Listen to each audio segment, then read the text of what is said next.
ये सच है, मुझे ऐसा लगता था और ऐसा ही हुआ। जैसे ही मैं घर से भागी, 1.5-2 साल में मैं एक फिल्म स्टार थी, एक ड्रग एडिक्ट थी। मेरी ज़िंदगी में इतने सारे कांड चल रहे थे कि मैं ऐसे लोगों के हाथों में लग चुकी थी कि जहाँ से मुझे शायद मौत ही निकाल सकती थी।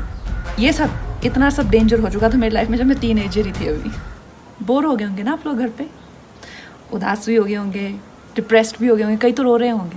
अच्छा है, क्योंकि ये वक्त बुरा नहीं है। बुरे वक्त को कभी बुरा मत समझना। बुरा वक्त एक्चुअली में ओनली अच्छा वक्त होता है। अब आप बोलेंगे मैं तो फिलॉसफी चाह रही हूँ, ऐसा नहीं है।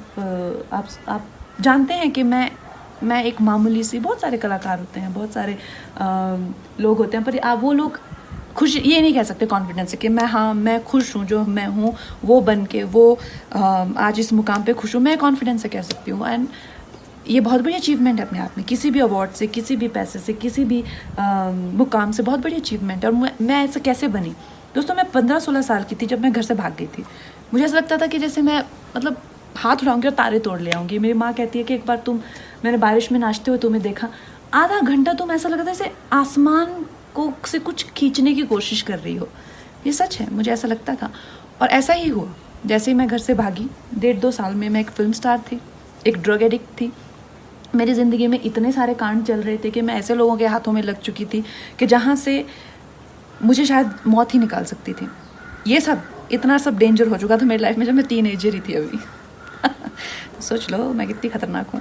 एनीवे, सो उसके बाद हुआ यूँ कि मेरी ज़िंदगी में एक बहुत अच्छे शख्स आए, मेरे मित्र, जो उस टाइम एक स्ट्रगलिंग फाइट मास्टर थे।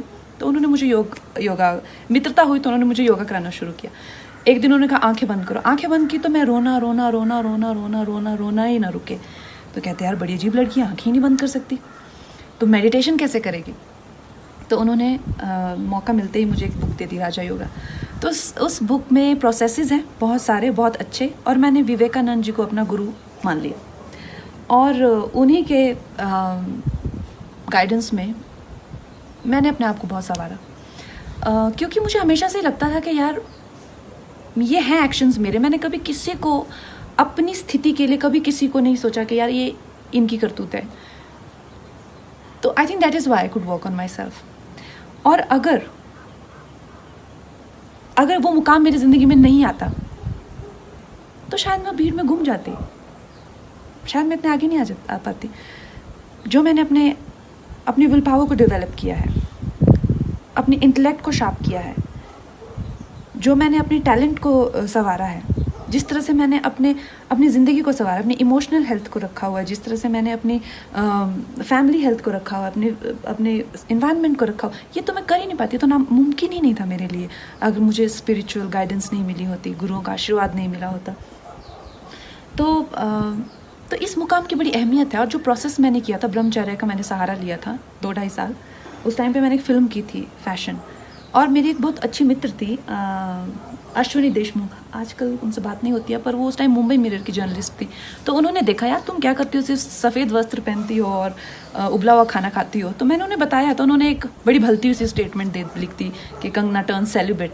तो ब्रह्मचर्य इज़ नॉट अबाउट सेलिब्रेसी और नॉट जस्ट अबाउट सेलिब्रेसी। ब्रह्मचर्य के बहुत अच्छे प्रोसेसेस होते हैं, और उससे जो है आपकी एनर्जी को, अगर आपको बिल्कुल अपने हाथों में लेना हो, अगर आपको अपनी लाइफ की जो गाड़ी की ब्रेक है या क्लच है, सब अपने हाथ में, व्हील अपने हाथ में लेना है, you need to do processes like that. And specially अगर आपके पास ऐसी वॉलेटाइल एनर्जी हो। तो दोस्तों कहने का मतलब ये है कि इस वक्त का फ़ायदा उठाइए। बुरा वक्त ही ओनली अच्छा वक्त। और अब 5वें दिन मेरी और रंगोली की एनर्जी भी थोड़ी लो आती जा रही है। क्या कहती हो रंगू? बहुत लो है आज। तो हम इससे ज़्यादा ज्ञान नहीं बांट सकते। कट।